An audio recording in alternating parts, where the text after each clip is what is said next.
Hola a todos, este vídeo está dedicado a tratar la pronunciación de una exposición oral. Concretamente, entre nuestros objetivos nos planteamos abordar algunos aspectos clave sobre cómo pronunciar, cómo llevar a cabo una exposición oral en un contexto académico-científico. Nos vamos a centrar concretamente en dos aspectos, en la prosodia y en el lenguaje no verbal. La prosodia, por una parte, comprende aspectos como la velocidad, la entonación y el volumen en el que pronunciamos el discurso. Cuando estamos haciendo una exposición oral, es importante tener en cuenta la relevancia que tiene modular la voz, es decir, hacer cambios de velocidad en nuestro discurso, también hacer modificaciones en la entonación y en el volumen y en el ritmo en el que pronunciamos el discurso.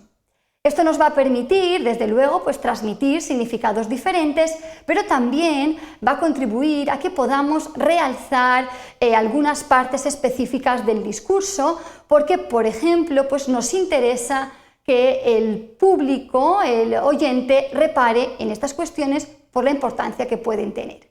Además, también esto va a contribuir a evitar la monotonía y a no aburrir. Por otra parte, en relación con el lenguaje no verbal, este comprende cuatro aspectos, cuatro elementos fundamentales: el paralenguaje, la kinésica, la proxémica y la cronémica. En cuanto al paralenguaje, este se refiere a los elementos cuasiléxicos como también a las pausas y a los silencios. Es muy común que cuando nos comunicamos en un entorno coloquial, informal o familiar, que muchas veces recurramos a las muletillas, es algo muy propio. Sin embargo, esto debemos evitarlo cuando estamos pronunciando un discurso oral en un contexto formal. Es muy común también que nosotros mismos no seamos conscientes de las muletillas que tenemos. Por eso es muy recomendable que durante la preparación del discurso oral que nos grabemos, que nos observemos y que identifiquemos nuestras muletillas para después practicar y tratar de eliminarlas. En relación con las pausas, estas tienen una gran importancia en el discurso oral. Nos van a permitir controlar el mensaje, preparar la frase siguiente, también permitir el reposo del público, pero además también van a permitir, si después de haber dicho algo específico tomamos una pausa o un pequeño silencio, esto también va a permitir que el público se dé cuenta de que lo que hemos dicho tiene cierta relevancia y al mismo tiempo también puede generar cierta expectación. Por eso es importante controlar las pausas de manera adecuada. En relación con la kinésica, esta comprende, por una parte, los gestos. Tenemos gestos de tres tipos: los gestos ilustradores o también denominados movimientos batuta, que generalmente hacemos con las manos. Estos son imprescindibles, aportan mucha información al discurso y complementan la parte verbal. Estos nos permiten marcar el ritmo, matizar, subrayar o enfatizar aquello que hemos dicho verbalmente.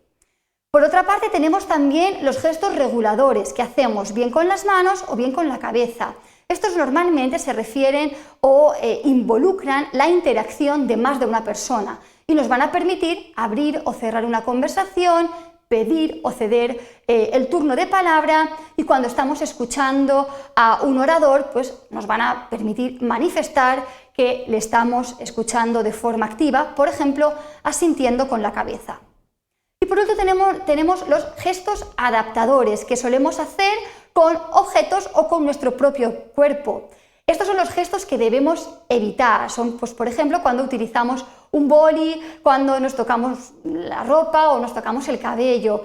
En este caso, como digo, tenemos que evitarlos porque denotan ansiedad y nerviosismo.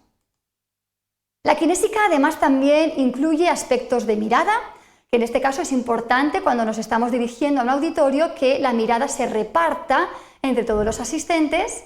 La postura debe ser una postura erguida que denote confianza y seguridad en uno mismo, pero sin parecer desafiantes. Y por último, también es importante cuidar la sonrisa, una sonrisa relajada que transmita también confianza.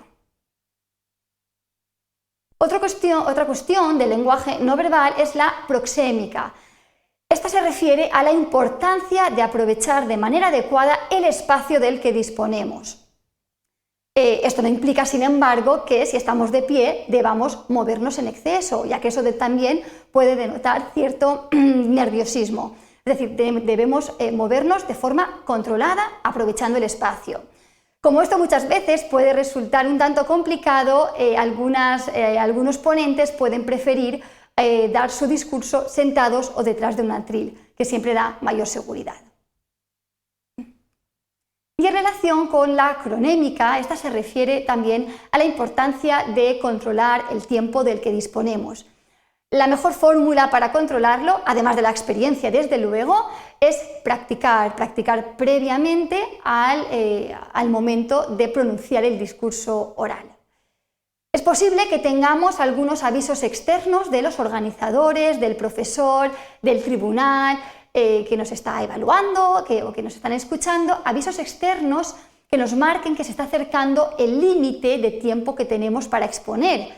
Sin embargo, aún así es posible que nos quedemos sin tiempo. Es algo que en principio no debe suceder si hemos practicado previamente, pero puede pasar. Bueno, si esto nos pasa, es recomendable que antes de aumentar la velocidad e incrementar el ritmo, es preferible que eliminemos del discurso las partes que nos parecen menos relevantes. ¿Por qué? Porque va a ser mucho más preferible, transmitir al final pocas ideas, que seleccionemos la información relevante, pocas ideas pero que queden claras, que intentemos abarcar todo lo que tenemos preparado y que aumentando la velocidad finalmente no se comprenda bien. Bien, y hasta aquí llegaría este vídeo. En él hemos aprendido la importancia que tiene pronunciar adecuadamente un discurso oral en el ámbito formal y nos hemos centrado en dos aspectos clave. Por una parte, la prosodia, que comprende el volumen, la entonación y el ritmo, y por otra parte, los distintos elementos del lenguaje no verbal. Muchas gracias por vuestra atención.